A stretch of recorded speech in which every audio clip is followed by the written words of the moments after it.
நண்பர்களே, நம்ம இன்னைக்கு அபிஸ் ஆரோக்கிய சமையலில் நம்ம பார்க்க போகிறது என்னென்னா, சளிக்கான ஒரு நல்ல ஹோம் ரெமெடி பார்க்க போகிறோம். இது ஒன்றுனே பற்றி நான் உங்களுக்கு சொல்கிறேன். என்னென்ன இன்க்ரீடியன்ட்ஸ் வேணும்னு ஃபஸ்ட்டு சொல்கிறேன். ஃபஸ்ட் நம்ம எடுக்கக்கூடியது சுக்கு. இதை நம்ம என்ன சொல்லுவோம்னா ட்ரை ஜிஞ்சர் அப்படின்னு சொல்லுவோம். அதுக்கப்புறம் பெப்பர், அதாவது பிளாக் பெப்பர், மிளகு எடுத்துக்கோங்க. அதுக்கப்புறம் இதுக்கு பேர் தான் திப்பிலி. நிறைய பேர் பார்த்துருக்க மாட்டீங்க. இதை தமிழ் மருந்து கடையில் போய் நீங்கள் வாங்கிக்கலாம். இது பார்த்தீங்க அப்படின்னா ஒரு சின்னதாக டாட்டாக இருக்கும். இது நீங்கள் தமிழ் மருந்து கடையில் போய் கேட்டிங்கன்னா கிடைக்கும். இந்த மூணையும் தான் நம்மளோட தமிழ் மருத்துவத்தில் என்ன சொல்லுவாங்க அப்படின்னா திரி கடுகம் அப்படின்னு சொல்லுவாங்க. அதாவது சுக்கு, மிளகு, திப்பிலி. இந்த மூணையும் வச்சு நம்ம என்ன பண்ண போகிறோம்னா சளி, காய்ச்சல், அப்புறம் தொண்டை வலி, இருமல், இது எல்லாத்துக்குமே இந்த மூணையும் சேர்த்து நீங்கள் மிக்ஸ் பண்ணி ஒரு மருந்து ரெடி பண்ணிக்கலாம். எப்படி ரெடி பண்ணலான்னு பார்க்கலாம். இது நீங்கள் குழந்தைங்கள்லேருந்து பெரியவங்களுக்கு வரைக்கும் கொடுக்கலாம்.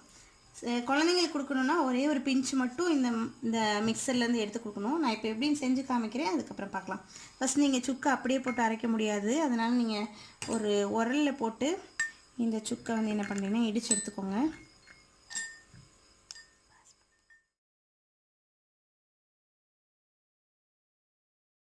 உரலை எடுத்துக்கோங்க. இந்த மாதிரி நீங்கள் இதை இடிக்கலாம். உரலுக்கு இடிஞ்ச உடனே நீங்கள் இதை போட்டு மிக்ஸி ஜாரில் போட்டு அரைக்க ஆரம்பிச்சிடலாம். இடிக்கும்போது இந்த மாதிரி கொஞ்சம் நஞ்சு நாராக வந்துடும். அந்த மாதிரி வந்தோடனே நீங்கள் என்ன பண்ணிடுறீங்க, எடுத்து மிக்ஸி ஜார்க்குள்ளே போட்டுக்கிறீங்க. பாருங்கள், இப்போயே பவுடர் ஆயிடுச்சு. அதுக்கப்புறம் நம்ம எடுத்து வச்சுருக்க மிளகு, இது எல்லாமே ஈக்குவல் குவான்டிட்டி. இப்போ 25 கிராம் எடுத்துட்டிங்கன்னா எல்லாமே 25 கிராம் இருக்கணும். மூணுமே ஒரே சம அளவு நம்ம எடுத்துக்கிறோம்.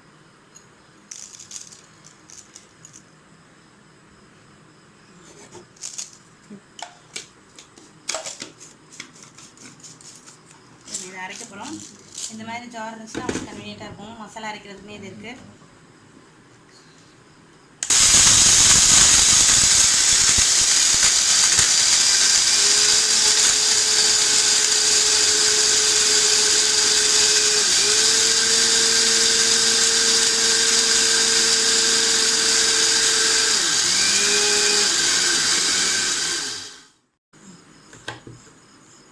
இப்போ நம்ம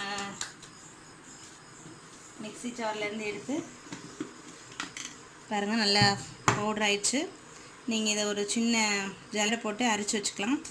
அரைச்சிட்டு ஒரு பாட்டிலில் நீங்கள் கொஞ்சம் சூடாக இருக்கும், அது ஆறுனதுக்கப்புறம் நீங்கள் என்ன பண்ணிக்கலாம்னா அந்த ஒரு பாட்டிலில் ஸ்டோர் பண்ணிக்கலாம். இது நீங்கள் அரைச்சி வச்சிட்டிங்கன்னா இன்னும் சாஃப்டாக இருக்கும்.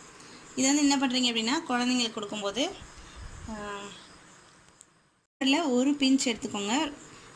இது 1 இயருக்கு குறைவாக உள்ள பேபிஸ்க்கு நீங்கள் எடுக்கணுன்னா கொஞ்சம் நல்லா பவுடர் ஆனதுக்கப்புறம் ஒரு பிஞ்ச் எடுத்துகிட்டு கொஞ்சம் ஹனி எடுக்கிறீங்க. ஈக்குவலாக நீங்கள் இந்த பவுடர் எவ்வளோ இருக்கோ அதுக்கு ஈக்குவலாக ஹனி எடுத்து உங்களுடைய உள்ளங்கையில் வச்சுக்கோங்க. உள்ளங்கையில் வச்சுட்டு இந்த மாதிரி நல்லா மிக்ஸ் பண்ணிவிட்டு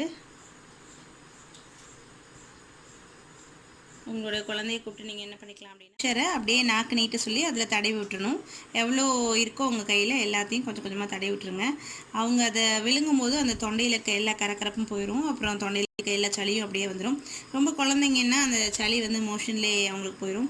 பெரியவங்க அப்படின்னா இதோட டபுள் மடங்கு. நீங்கள் ஒரு 5 இயர்ஸ் to 10 இயர்ஸ் உள்ள குழந்தைங்களுக்கு இதோட டபுள் மடங்கு எடுத்துக்கணும். பெரியவங்களுக்கும் இன்னும் கூட கொஞ்சம் அதிகமாக எடுத்துக்கலாம். ஸோ இந்த மாதிரி நீங்கள் 2-3 டேஸ் அவங்களுக்கு கொடுக்கும்போது டோட்டலாக அவங்க சளியிலேருந்து விடுபட்டுருவாங்க.